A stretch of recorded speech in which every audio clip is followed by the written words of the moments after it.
What is mortgage insurance? I'll give you the stiff definition of it, and then I'll kind of give you the practical definition of it afterwards. But it's insurance that's required by individuals who are purchasing homes who have less than 20% to use as a down payment. And it's ultimately insurance that protects the bank against you not making your payments. And I know some of you might be thinking, oh, well, I'm always going to make my payments. I'm getting this mortgage because I fully expect to get my payments. And that's great, but the reality is that people do default on their mortgages. And because mortgages are such an important cornerstone of the economy, mortgage insurance helps to make sure that more people have access to mortgages, and ultimately that banks are protected in the event that someone who doesn't have enough of a down payment based on the bank standard can still get home ownership is still something that would be accessible to them. So much like an insurance policy, there's a premium. That premium is added to your mortgage amount, and so you might find that if you're purchasing a home and your mortgage is a couple $100,000, that you're going to have this extra amount added to it, which is ultimately insurance that if in the event you stop making payments, the bank is able to make sure that they don't take a loss on your mortgage. A quick little side note here, mortgage insurance is not the same as mortgage life insurance. And so a lot of people confuse the two. Mortgage life insurance would be your mortgage being paid off in the event of your death.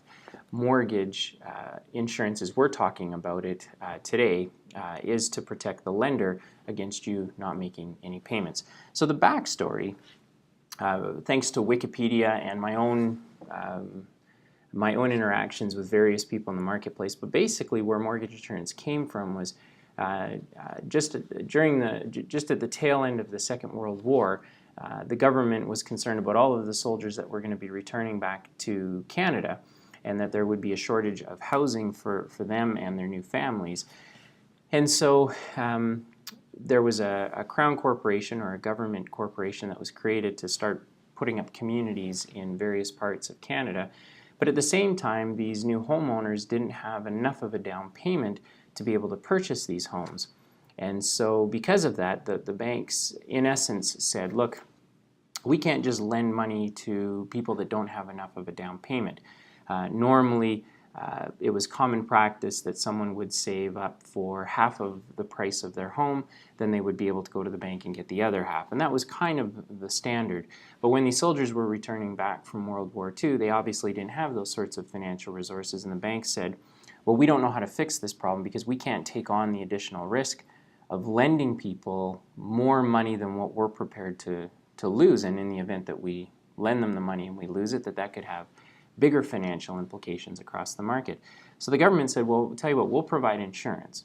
So if somebody meets a certain criteria, banks go ahead and lend them the money. We'll charge them an insurance premium. And in the event that we've collected enough of these premiums from all of these homeowners, that in the event that any of them default, there would be enough money in the pool to make sure that you, the bank, don't take any losses. And so that's kind of where mortgage insurance came from. It was meant to help give more people access to home ownership who didn't have enough money to meet what was then the bank's requirement for how much down payment you needed. And again, it was normal that if you're going to buy a property, you would save up half of the purchase price, the bank would lend you the other half. But because these returning soldiers in the marketplace in general, housing prices has started to go up because of supply and demand, and people just found, look, I don't have half the purchase price. I don't have 50% to put down. I have 5% or I have 10%. But the banks weren't prepared to lend to those particular individuals. So the government stepped in with an insurance program called CMHC, or it evolved into CMHC, and it was basically designed to protect the banks in the event that someone who had less than a certain amount of down payment, if they didn't make their payments, that the bank would get a payout from the policy. So that's mortgage insurance, and I would encourage you to check it out. The story is actually quite interesting of how it evolved in Canada. There are similar stories of what happened in the United States, but for us Canadians, what we're focused on is how it happened here. And so check it out on Wikipedia. We'll post the link on our Twitter feed in case you are interested. And anyway, so that's what mortgage insurance is.